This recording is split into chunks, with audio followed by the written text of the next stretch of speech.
Bien, queridos jóvenes, vamos a pasar al capítulo 8, que está relacionado con el análisis de varianza. Básicamente, este análisis de varianza se conoce también como ANVA, ANDEVA o ANOVA, y desdobla la variabilidad en estudio en dos partes. La primera parte es aquella que hace referencia a la variabilidad que existe entre grupos de estudio, lo que se conoce como tratamientos, y la segunda variabilidad es aquella que existe dentro de los grupos de estudio y esto se conoce como error experimental.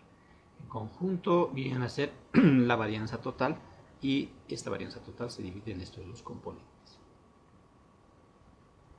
En la parte inferior podemos ver ya la tabla de análisis de varianza, que es la tabla clásica que ustedes tienen que manejar de memoria, donde son 6 columnas y en la primera columna fíjense que dice fuente de variación y se simboliza con FB. Entonces allá abajo dice entre grupos, dentro de grupos y es el total. Entonces, el total hace referencia a las dos variabilidades que tenemos arriba. Entonces podríamos tener acá, por ejemplo, en vez de entre grupos podemos colocar tratamientos.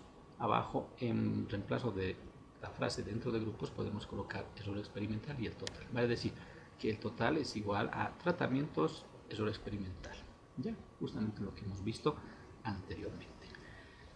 A ver, este análisis de varianza se utiliza principalmente para elegir entre varias alternativas de solución.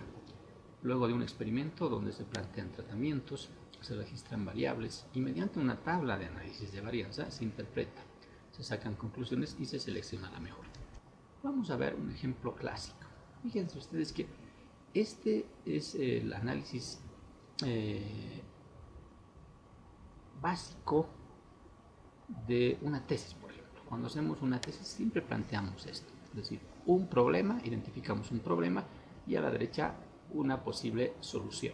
Entonces, en este caso, fíjense que el problema dice, un solo pobre nutrientes provoca bajos rendimientos en la lechuga suiza. Perfecto. Eso es evidentemente un problema, porque siempre que nosotros cultivamos la lechuga suiza, queremos que nos dé pues las hojitas más grandes, más largas, etc. Entonces, si tenemos pocos nutrientes en el suelo, nos va a dar un rendimiento bajo. Y ese es el problema de estudio. Entonces, tenemos que hallar la solución.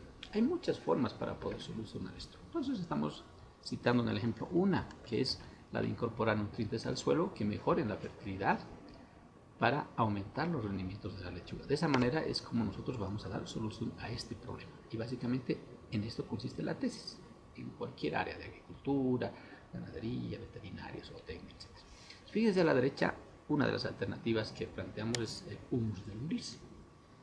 Entonces el humus de lombriz nosotros podemos adicionar al suelo y en función a esta adición el rendimiento va a aumentar en cada caso. Entonces aquí planteamos 4 alternativas que se conocen como tratamientos. Entonces, el primero tiene un T sub 0 que se conoce como testigo. Entonces dice, por ejemplo, 0 gramos por maceta. Vale decir que vamos a trabajar, aquí se supone que va a ser un ensayo en macetas y solamente para fines de ejemplo. Podemos trabajar también a campo abierto directamente, en un invernadero, en una carpa solar. Esto es solamente para fines de ejemplo. Entonces el T0 hace referencia a que se va a sembrar la lechuga, pero no se le va a aplicar nada de humus.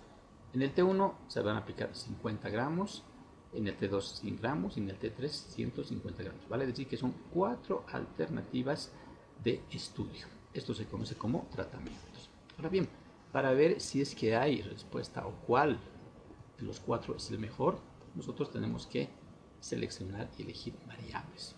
En este caso se denominan como variables de respuesta.